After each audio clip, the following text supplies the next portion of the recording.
श्वासोश्वास याद करने की, ज्ञान की बातों को धारण कर उस पर विचार सागर मंथन करने की, फिर हड्डी सेवा दिल से करके सत्युग की रामपुरी स्थापन करने में मददगार बनने की हेवनली गॉडफादर की हम आत्माओं के लिए आज की मुरली से शिक्षाएं। निराकार परमात्मा करण करावनहार विश्व कल्याण का विशाल कार्य करवा रहे हैं उन आत्माओं द्वारा जो अभी उनके बच्चे बनते हैं। इसलिए समझा रहे हैं कि कंबाइंड रूप की सेवा द्वारा आत्माओं को समीप संबंध में लाओ। सेवा अकेले करेंगे तो फलीभूत नहीं होगी, लेकिन परमात्मा के संग करेंगे तो सेवा का प्रभाव जरूर पड़ेगा। जब परमात्मा को संग रखकर सेवा नहीं करते हैं तो सिर्फ आवाज के द्वारा सेवा होती है। इस सेवा को आवाज की विधि से सुनकर लोग चले जाते हैं, परमात्मा के नहीं बनते हैं, ईश्वरीय पढ़ाई नहीं पढ़ते हैं, लेकिन परिचय सुनकर 7 दिन का कोर्स करके अच्छा कहकर चले जाते हैं तो प्रजा बन जाते हैं। परमात्मा समझा रहे हैं कि सेवा करने से पहले अगर साइलेंस में आवाज से परे स्थिति में स्थित होकर फिर आवाज में आओ, अव्यक्त स्थिति में स्थित होकर फिर आवाज में आओ, तो ये बाप दादा के साथ कंबाइंड रूप की सेवा वारिस बनाएगी, अर्थात आत्माओं को ज्ञान का तीर लगेगा। वे भी परमात्मा के बनकर उनकी श्रीमत पर चलकर पुरुषार्थ कर अपना वर्षा जरूर लेंगे। जो आत्माएं आवाज से प्रभावित होती हैं वे तो अनेक तरह की आवाज से प्रभावित होते रहते हैं, वे तो आते जाते रहेंगे, परंतु अगर परमात्मा की याद में उनके संग सेवा करेंगे तो जिनकी सेवा करेंगे तो सिवाय ज्ञान के और सिवाय परमात्मा के उन पर किसी के भी रूप का प्रभाव पड़ नहीं सकता है। ऐसी आत्माएं परमात्मा के समीप संबंध में आती हैं, अच्छा पुरुषार्थ कर वारिस बनती हैं। परमात्मा वरदान देते हैं कि आत्माओं को समीप संबंध में लाने वाले कंबाइंड सेवाधारी बनो। कलयुग के अंतिम समय में साधनों की वृद्धि होती जा रही है। ये अंतिम माया का भवका है जिसे देखकर उसके प्रभाव में नहीं आने की समझते रहे परमात्मा।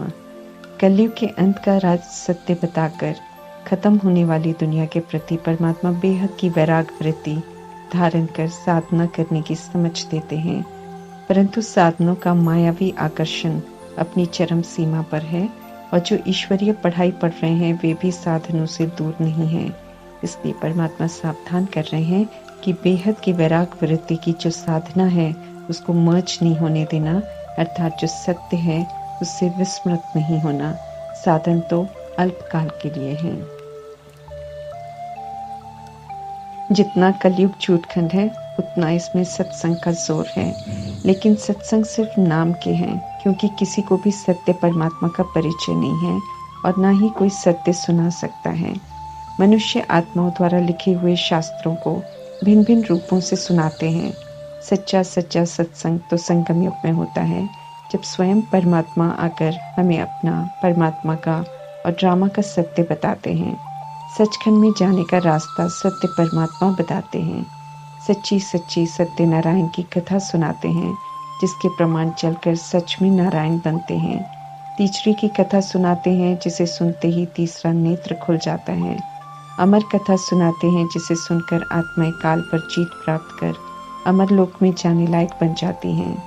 भक्ति में भी इन सत्य कथाओं का यादगार है, परंतु उन्हें सुनकर किसी का तीसरा नेत्र नहीं खुलता, कोई अमर लोक में नहीं जाता और ना ही कोई नारायण बनता है। परमात्मा तो स्पष्ट कर सृष्टि रूपी ड्रामा का सत्य बताते हैं। हम सब उन बातों में कितना निश्चय करते हैं वो हम सब पर निर्भर करता है। पूरा निश्चय है तो उसी प्रमाण चलते हैं, फिर पावन बनने की ताकत स्वतः ही परमात्मा से मिलती रहती है। जैसे परमात्मा समझाते हैं कि इस समय हम सब मृत्यु लोक में हैं और मृत्यु लोक में ये हमारा अंतिम जन्म है। दूसरा सत्य की दुनिया पतित है और अब इसका विनाश होना है। तीसरा श्रीमत मिल रही है कि पावन बनो तो पावन दुनिया के मालिक बनेंगे। अगर इन बातों में हमें निश्चय है तो पावन बनने की ताकत स्वतः ही आ जाएगी। गीत जिनका जिक्र मुरलियों में होता है वो वास्तव में भक्ति मार्ग में बने हुए हैं, परंतु उनका यथार्थ अर्थ नहीं जानते, इसलिए उनके लिए ये गीत कौड़ी जैसा है। लेकिन ज्ञान मार्ग में ये गीत मायने रखता है, हीरे जैसा है। क्योंकि ये दर्शाता है कि आखिर में वो दिन वास्तव में आया है, आज जिसका हम इंतज़ार करते थे। पतित पावन जिन्हें बुलाते थे वे आए हैं। कलयुग बदलकर सतयुग, पतित दुनिया बदलकर पावन दुनिया होनी है ज़रूर। समझ मिली है कि रावण राज्य में भक्ति कल्ट होता है, जिसमें सीढ़ी नीचे उतरते हैं, कलाएं घटती हैं। परमात्मा यकीन दिलाते हैं कि कभी हम ही 16 कला संपूर्ण थे, अभी फिर से बनेंगे। आत्माएं तमो प्रधान बन गई हैं, इसलिए दुनिया भी तमो प्रधान बन गई है। सारा फर्नीचर, जीव जंतु सब तमो प्रधान बन गए हैं। अभी हम आत्माओं को समझ मिल रहे हैं कि कैसे फिर से सतो प्रधान बनना है। हम बनेंगे तो दुनिया भी, प्रकृति के पांचों तत्व भी, जीव जंतु भी सब सतो प्रधान बन जाएंगे। दुनिया फिर से नई बन जाएगी। परमात्मा के सत्संग में समझ मिलती है कि कैसे दुनिया नई से पुरानी, पुरानी से नई बनती है। अभी के सत्संग का गायन भक्ति मार्ग में होता है, इसलिए कह देते हैं कि परंपरा से चला आ रहा है, लेकिन सत्य तो यही है कि सच्चा वाला सत्संग अभी संगम युग में है। बाकी के सब संग झूठ हैं, उन्हें सत्संग भी कह नहीं सकते हैं। उनमें देह अभिमान, निंदा, चुगली सब चलता है। सुनने वाले भी विकार में जाते रहते हैं, गिरते रहते हैं। संगम युग में परमात्मा के संग का जो सत्संग है, ये सबसे बड़ा त्योहार है। आत्मा को वापस अपने सत्य स्वरूप और स्वधर्म में लौटने की समझ मिलती है। आधा कल्प तो आत्मा को भूल खुद को शरीर समझकर चल रहे थे, इसलिए झूठी काया, झूठा संसार कहते हैं। परमात्मा को कण कण में कह देते हैं, जबकि वे एक हैं, परमधाम निवासी हैं, ऊंचे ते ऊंचे हैं, कल्प में एक बार आते हैं हेवन का वर्षा देने, इसलिए उन्हें हेवनली गॉडफादर कहते हैं। कलयुग में सब इवल है, हम सब इवल सुनते आए हैं। अब सत्य परमात्मा समझाते हैं कि hear no evil, see no evil. सब मरे पड़े हैं, क्योंकि खुद को देश समझकर चल रहे हैं। दैहिक दृष्टि वृत्ति से दैहिक बातें कर जीवन निर्वाह कर रहे हैं। समझ ही नहीं है, इसलिए कब्र दाखिल हैं। सब जो दिखाई दे रहा है वो कब्रिस्तान होना है।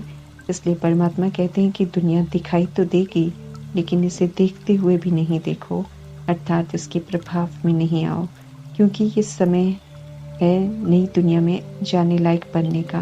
पुराने को देखेंगे तो पुरुषार्थ नहीं कर सकेंगे, पतित वहां जा नहीं सकते हैं। रावण रूपी विकारों ने सभी को नालायक बना दिया है। अभी परमात्मा लायक बनने की श्रीमत दे रहे हैं, तो उनकी श्रीमत प्रमाण चलना पड़े, फिर जवाबदारी परमात्मा की है।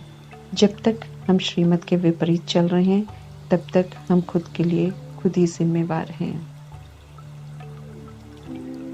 विपरीत बुद्धि आत्माएं विनाश की तैयारी कर रहे हैं। उससे पहले ही परमात्मा सतयुग दैवी दुनिया की स्थापना का कार्य करते हैं। आत्माओं को एडॉप्ट कर पुनः सतो प्रधान शिक्षाएं देते हैं और अंतर में विराजमान विकारों के भूतों को खत्म करने की समझ देते हैं। हर आत्मा पुरुषार्थ कर खुद के लिए सूक्ष्म स्थापना, पालना, विनाश का कर्तव्य पूरा करते हैं। यादव कौरव स्थूल विनाश करते हैं। बुद्धि में हमें ये पक्का रखना है कि हम पढ़कर उच्च मर्तबा प्राप्त करेंगे। प्रभु चिंतन में रहकर अति इंद्रिय सुख का अनुभव करना है। दिल से याद करना है परमात्मा को, तोते बिसल याद नहीं करना है। धारणा भी पक्की चाहिए, जिसे परमात्मा हड्डी धारणा, हड्डी याद, हड्डी स्व पुरुषार्थ और हड्डी सेवा चाहिए, तब हड्डी सुख अनुभव कर सकेंगे। भक्ति मार्ग के शास्त्र और परमात्मा के ज्ञान को सामने रख परख कर परमात्मा कहते हैं कि जज कर देखो कि सत्य क्या है, फिर यकीन करो। हमें निश्चय चाहिए कि हम परमात्मा के संग हैं। परमात्मा झूठ नहीं बोलते हैं, बल्कि अपने साथ योग लगाना भी सिखा रहे हैं, जिससे पाप भस्म होंगे और हम सब पावन बनेंगे। बुद्धि में ये स्पष्ट रहना चाहिए कि हमें कोई मनुष्य नहीं पढ़ाते हैं, बल्कि हम आत्माओं के पिता परमात्मा पढ़ा रहे हैं। निराकार परमात्मा और ब्रह्मा विष्णु शंकर का सत्य सभी को बताना है। ज्ञान मिलने से जैसे हमारा भटकना छूटा है, ऐसे ही औरों तक ज्ञान पहुंचाना है, ताकि उनका भी भटकना छूट जाए। एक ही आत्मा पुनर्जन्म लेकर गोरी अर्थात पावन से श्याम अर्थात पतित बनती है। एक कृष्ण का उदाहरण देकर परमात्मा समझाते हैं, क्योंकि वे नंबर 1 संपूर्ण थे और पुनः बनकर दिखाते हैं। इसी विधि से परमात्मा हम आत्माओं को भी पावन बनने की समझ देते हैं। पवित्र बनना माना सुंदर सतो प्रधान बनना, पतित बनना माना श्याम काला तमो प्रधान बनना। कलयुग में कर्म तमो प्रधान हो जाते हैं, इसलिए तमो प्रधान तत्वों से शरीर टेढ़े लूले लंगड़े होते हैं। सतयुग में पवित्र हैं तो शरीर भी परफेक्ट और निरोगी रहते हैं। सतयुग में जो हुनर चाहिए वो आत्माएं भी ज्ञान लेंगी, लेकिन दूर से टीवी द्वारा ज्ञान सुनेंगे और प्रजा में आ जाएंगे। कर्मातीत बनने का पुरुषार्थ नहीं करेंगे। परमात्मा ये स्पष्ट कर रहे हैं कि दिन पर दिन आना जाना मुश्किल हो जाएगा, तो मधुबन नहीं जाएंगे, लेकिन दूर से ज्ञान जरूर सुनेंगे। जितना मनुष्य प्रकृति से छेड़छाड़ करते हैं अपने स्वार्थ के लिए, प्रकृति तुरंत तो कुछ नहीं करती, धैर्यता से देखती रहती है। लेकिन ड्रामा की समाप्ति के पहले जिन भी तत्वों का दुरुपयोग करते हैं मनुष्य, प्रकृति हिसाब जरूर लेती है और पूरा लेती है। इसलिए प्राकृतिक आपदाओं का पाठ अंत में बहुत भयानक है। परमात्मा कहते हैं, समय से पहले अपनी भूलों को रियलाइज करो, प्रकृति की सेवा करो, पवित्र बनो और बनाओ, तो प्राकृतिक आपदाओं के प्रकोप से बच जाएंगे। प्रकृति नुकसान नहीं पहुंचाएगी। प्रकृति का कर्ज है हम पर, वर्षों से पालना कर रही है, उसका रिटर्न हम श्रीमत पर चलकर स्वरूप और स्वधर्म में स्थित होकर दे सकते हैं। हर तरह की सजा से बचने की विधि परमात्मा संगम युग में बताते हैं। इस समय मिला ही इसलिए है ताकि हम खुद को करेक्ट करें और श्रेष्ठ कर्म करें। सभी को चांस मिल रहा है अपनी अपनी राजधानी स्थापन करने का और अपने लिए मर्तबा तय करने का। हर आत्मा को मनुष्य से देवता बनने का कोर्स उठाने का चांस है। इसलिए जो पहले से गृहस्थ व्यवहार में हैं, उन्हें परमात्मा कहते हैं कि कार्य करते हुए मनमना भव और मध्याजी भव के मंत्र को बुद्धि में स्पष्ट रखकर चलो। दोनों ही स्थितियां ईश्वरीय सेवा की हैं। परमात्मा को मन ही मन याद करो। आत्मिक स्थिति रहे, साथ में चक्र भी बुद्धि में रहे, विचार सागर मंथन भी चलता रहे, तो गृहस्थ में रहते हुए भी हम श्रेष्ठ बन सकते हैं। सिनेमा की शुरुआत बॉम्बे से हुई। देह का आकर्षण, काम विकार को बढ़ावा सिनेमा द्वारा ही मिलता है। अन्य विकारों को भी बढ़ावा देने वाला सिनेमा है। समुद्र को भी सुखाने में बॉम्बे आगे है। मांसाहार भी अति में है, इसलिए सागर बॉम्बे को खत्म करेगा। ये अक्सर परमात्मा मुरलियों में बताते हैं। नर्क की समाप्ति का समय है और स्वर्ग के शुरू होने के पहले ये संगम युग है, जब परमात्मा प्यार से सृष्टि रूपी ड्रामा का सत्य बताते हैं और पुनः देवता बनने की समझ दे रहे हैं। दिवाली में लोग घरों की सफाई कर लक्ष्मी का आह्वान करते हैं। लक्ष्मी को धन की देवी समझते हैं। लक्ष्मी कलयुग की धरा पर नहीं आती है। उनके आने के लिए प्रकृति पूरी सृष्टि की सफाई करती है। कलयुग का अंश भी नहीं रहता। सतोप्रधान भूमि पर लक्ष्मी अपने कदम रखती हैं। दुनिया वाले लक्ष्मी को यथार्थ जानते नहीं हैं। संगम युग में मातेश्वरी के रूप में लक्ष्मी की आत्मा ज्ञान धन से संपन्न बनती है और अनेकों को बनाती है, तो उन्हें परमात्मा से संपन्न वर्षा मिलता है। उनकी आत्मा लक्ष्मी का मर्तबा प्राप्त करती है। अपनी उत्तम पुरुषार्थ के रिटर्न में सतयुग में विश्व महारानी बनते हैं। बाकी भक्ति में उनकी पूजा करने से स्थूल धन नहीं मिलता है।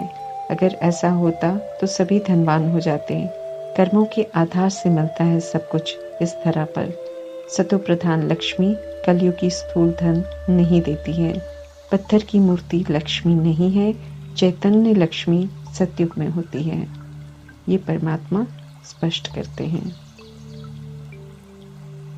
ज्ञान को धारण करेंगे तो विचार सागर मंथन चलेगा, नहीं तो ऊपर से निकल जाएगा। श्वासोश्वास परमात्मा को याद कर पावन बनेंगे। परमात्मा फरमान करते हैं कि ऐसी याद में रहो। यही योग अग्नि है जिससे पाप भस्म होंगे और आत्मा पावन बनेगी।